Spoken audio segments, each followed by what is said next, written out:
Hi, welcome to a video of my scores for today, Saturday, September 21st, 2019. Went to do some errands and I had written down a potential yard sale. I was like, no. And when I was done with my errand, I decided to turn at the last second. Oh yeah, that's right, I was supposed to go there, so I went. And in the street there was like two sales, and I didn't.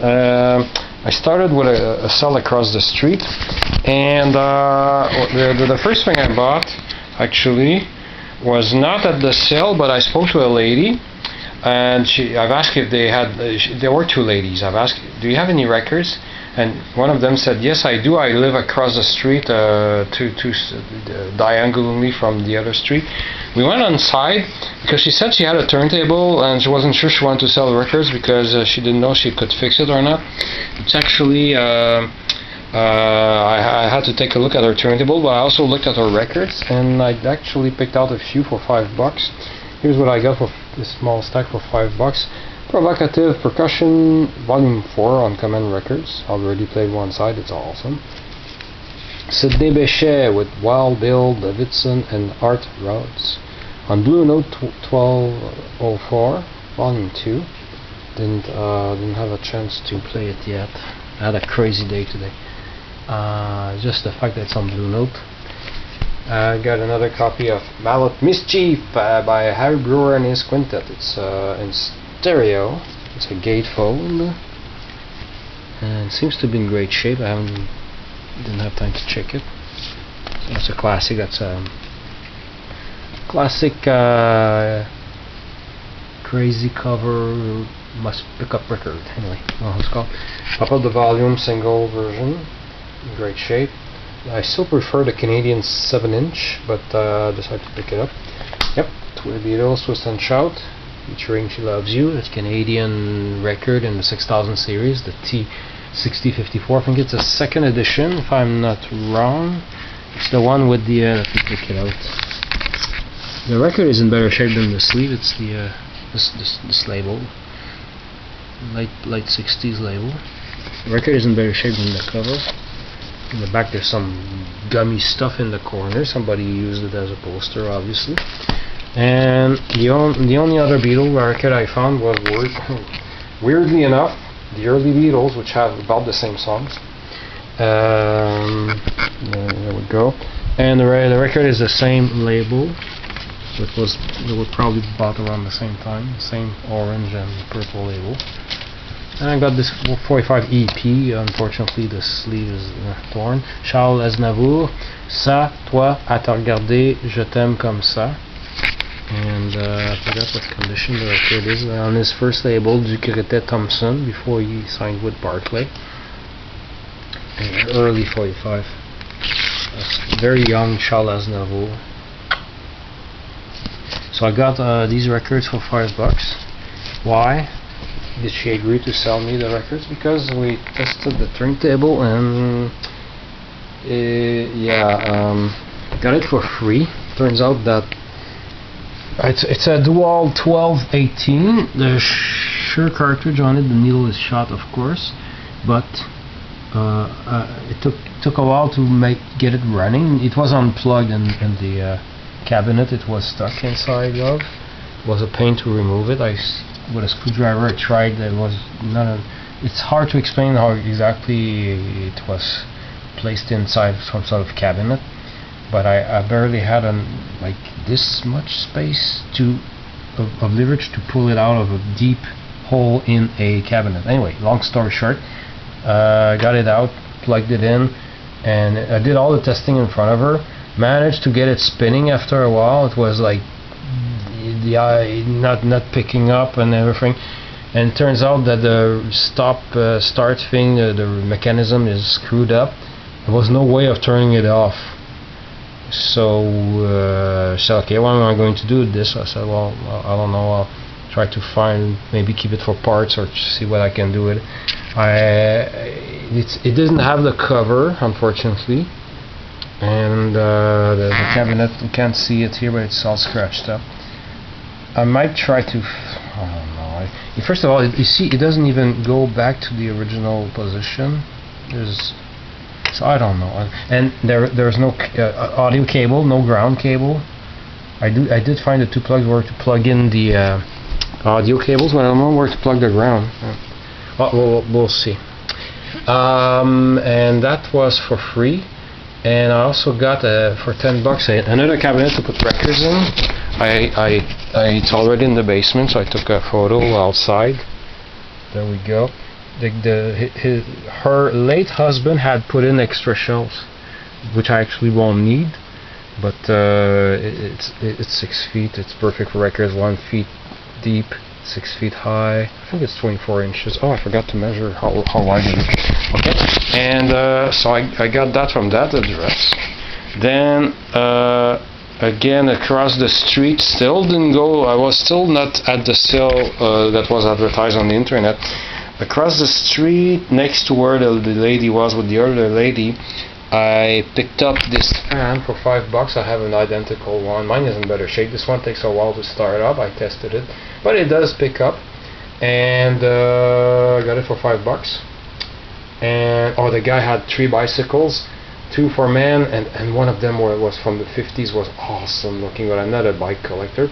But the one for women was exactly the same my mother had in the 70s. It was kind of cool. I didn't have anything to take pictures with. I don't carry a smartphone with me because my smartphone is not connected to the internet. And then the guy had license plates from Quebec. A bunch of them were $15. I managed to lower this one for $10. I had to pick it up. Look at the number. 69, dude. I couldn't believe it. So that was too funny to pass. I got this one from 1964. Got it for $10. So that was funny. And then I finally went to the sale that was advertised. Actually the guy had CRT TVs to give away, and we do use CRT TVs at home.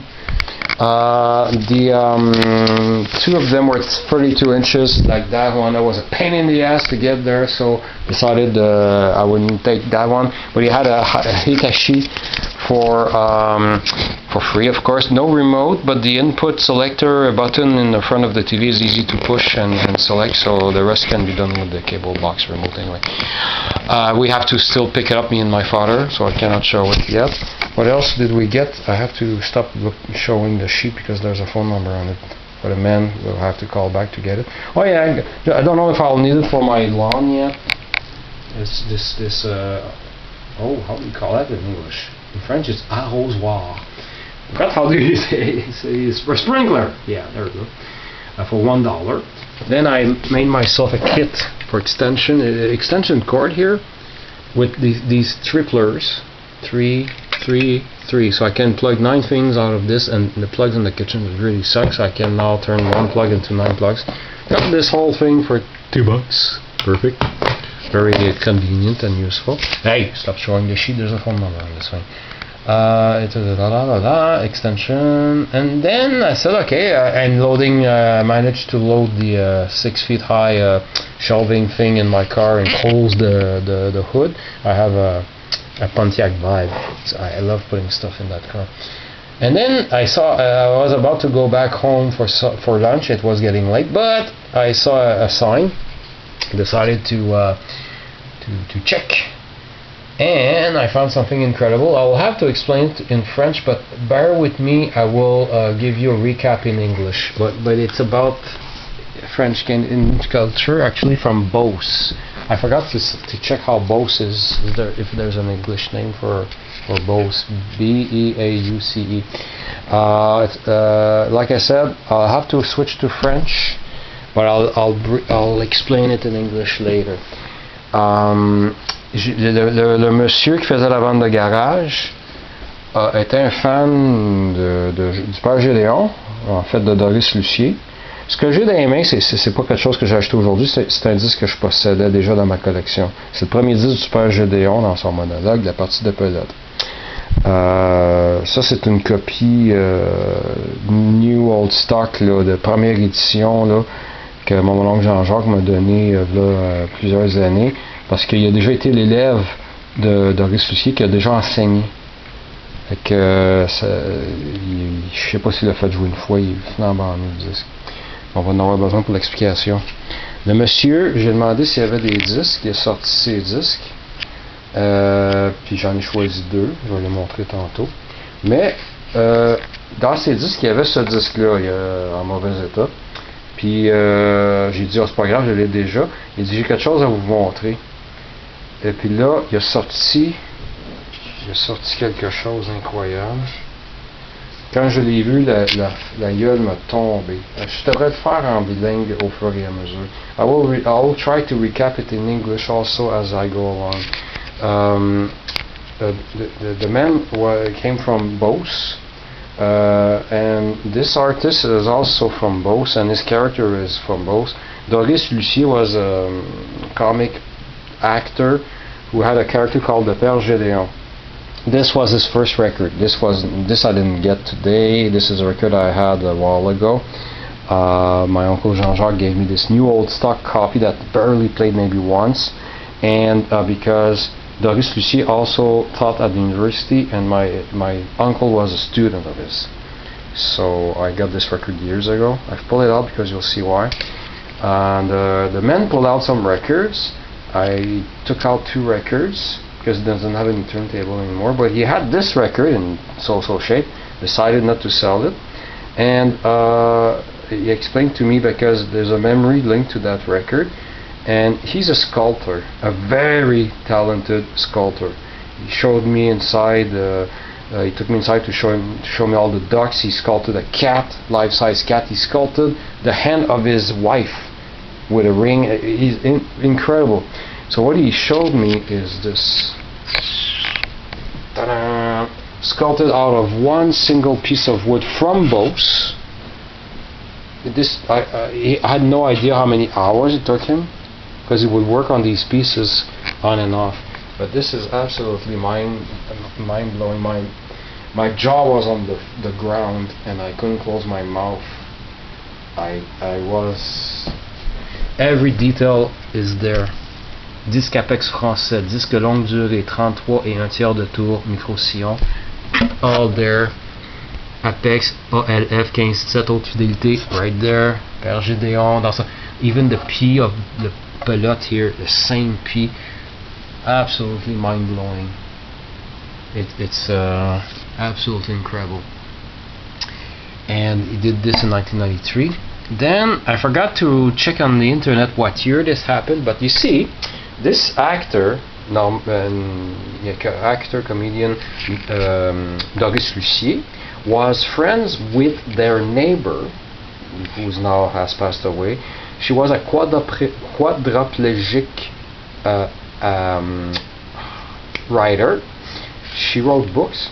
The couple doing the yard sale, the lady used to work for her, and she would help that lady, like put the pen in her mouth and stuff like that. And since she was friends with Doris Lucier, they got to see Doris Lucier a few times. This guy decided to sculpt this thing and show it to Doris Lucier when he came by once to see the neighbor, and offered him to give him this for free in exchange of a copy of every record he made, because he didn't have all his records. And he wasn't feeling too well, but he said yes, and they set up an appointment that they would meet 15 days later to do the exchange. And the actor passed away before they got to do the exchange, but apparently was extremely pleased with this incredible piece. So there's an incredible story behind this. I should tell this in French. Okay, so basically, en gros, le couple qui faisait la vente de garage, la madame travaillait dans le temps pour la voisine qui est maintenant décédée, qui était une écrivaine quadriplégique et qui était amie avec Doris Lucier, qui venait faire un tour des fois pour aller la voir. Fait que le monsieur qui faisait la vente de garage, monsieur Lachance, a décidé d'y faire une surprise puis d'y graver une reproduction, bien sûr, de son premier disque. Apparemment, quand il a montré, il a vraiment aimé ça. Puis l'artisan, il a dit je vous le donne en échange, on va avoir l'intégrale de votre œuvre sonore. T'sais. Puis il filait pas cette journée-là, mais j'ai pas tous les détails exactement réplique par réplique comment que la rencontre s'est déroulée. Mais ils se sont entendus pour se voir 15 jours plus tard. Puis malheureusement, Doris Lucy est décédé juste avant qu'il puisse ça. Fait qu'il l'a toujours gardé. Fait que ça je l'ai regardé, j'étais tellement en amour avec que j'ai dit le vendriez-vous. Il a hésité, il a dit il y a beaucoup de travail qui était là-dedans. Fait que, là, j'ai dit, je vais vous lancer un chiffre, mais je connais rien là-dedans. Ne soyez pas insultés si je suis trop bas. Fait que j'ai commencé par 75$, parce que j'étais prêt à aller jusqu'à 100$. Puis il a dit, non, il y a beaucoup d'heures de travail là-dessus. Puis moi, je veux le vendre 250$. Fait que je regarde un petit peu le cadre. J'avais les yeux fixés là-dessus. Puis dans ma tête, je dis... Je pense que je serais confortable de donner 200$ pour ça, ça le vaut. Là. Fait que j'y offre 175$, il me regarde, il fait 200$. Fait que je venais de regarder des disques dans sa petite pile de disques à côté, j'ai dit ok, rajoutez ces deux disques-là, puis 200$, puis il a dit c'est beau. Fait que là j'étais heureux, je venais d'acheter un chef-d'œuvre unique. Ça bat la pancarte de RCA Victor que j'ai acheté au printemps. So I've offered this man a certain amount of money, $75, and he said, no, it's way worth more than that because I put a lot of hours. So he said, okay. I was ready. I was thinking. I said, okay, I'm willing to pay $200 for that because he said it was worth $250. So I think I can go for $200. $250 is just above. So I offered $175. He said $200. I said, put these two records in, and it's a deal. So I was really happy. So for $200, I got this masterpiece. I can't wait to put on the wall. And I got these two records. Pat Maher, another artist from Beauce. And it's kind of like I don't know how to use the right term here, but funny, not funny, but kind of well, let's use the word in a positive way, kind of kitsch. I collect kitsch records, and j'ai fait pleurer tes yeux. I made your eyes cry, but it's kind of naive a bit, but it's probably, he says it's good, so maybe it's good too. But I bought it for the slight kitsch value, and it's in perfect shape. And I got this Hank Williams Greatest Hits on MGM. It's still sealed. What I didn't realize, it's in stereo, so it's probably fake stereo with it is fake stereo. He didn't record these in stereo. These were recorded in the 50s. And so, but sealed. It's kind of cool. So I got this amazing deal. So the next purchase, and we spoke a lot. I wrote down the story. He told me all the details. His name is when he was born. And, it's an amazing piece. It's my favorite piece of art. I've never bought original art like that, but it's absolutely mind-blowing. Okay, so let's move on because the video is getting long here. Actually, we'll do a part 2. No, there's not enough left to do a part 2. We'll go really fast with the rest. So after getting this masterpiece, let me see my list of things here. Yeah, I got this thing. Then I got this vintage Radio Shack electronic TV scoreboard game with some Pong, I guess. And it has like the box is in great shape. Oh, right here we see all the games. Okay, and it came in the styrofoam game with this main paddle, right player, and the left player has an extension here. Cable goes into this thing, a little bit like an Atari used to play. And there's a gun that can be connected to the end here. Pretty cool. And the $5. The whole thing was $5. So okay, let's take it. It's amazing. It's so old. Then I got in the driveway in this yard sale. Music was playing, and I just asked just to make sure, is the stereo for sale? It said yeah. Oh, okay. So it's this compact stereo that works with a remote, and it has a CD player, double cassette. Everything works. The only thing wrong with it, I tested everything. The CD player doesn't like my CDRs, but I've put an original CD and it worked perfectly fine. Radio seems to work without even to add an antenna. Des arrêts consécutifs sur des it's tirs de a hockey game right now, so there's no copyright problem. Les Canadiens. Intervention ratée de Tkachuk devant son banc. Passe à la joie, descend And the remote works. It came with these battery operated speakers, but actually I can plug real speakers in the back. There's an input, but there's no place to plug a real turntable, unfortunately. But I was trying to figure out, okay, should I pick it up anyways? And he told me $15. I said, okay, 15. I'll take it. I was about to offer 20, and he said 15. I said perfect. And then at the end, he gave me this little gift from Bose again. His son has a oh my god, how do you say that in English? He sells maple syrup, let's say that, puts maple syrup in bottles, and gave me a empty bottle of maple syrup, so I thought it was cute. So it was an incredible day, and I can't believe that this is so amazing. That's eventually when I set up my entire collection, record collection, and all my autographed records, and this will be my centerpiece. It's not autographed, but it's even better. And next to this, and I'll actually type up the story and print it out and maybe laminate it or something, or put the text. And so I don't have them with me. I didn't have a camera with me, but the nice man took digital pictures of him holding the masterpiece, and then me holding the record next to him. He's supposed to email me these photos eventually. So let's finish on a close-up. Thanks for watching.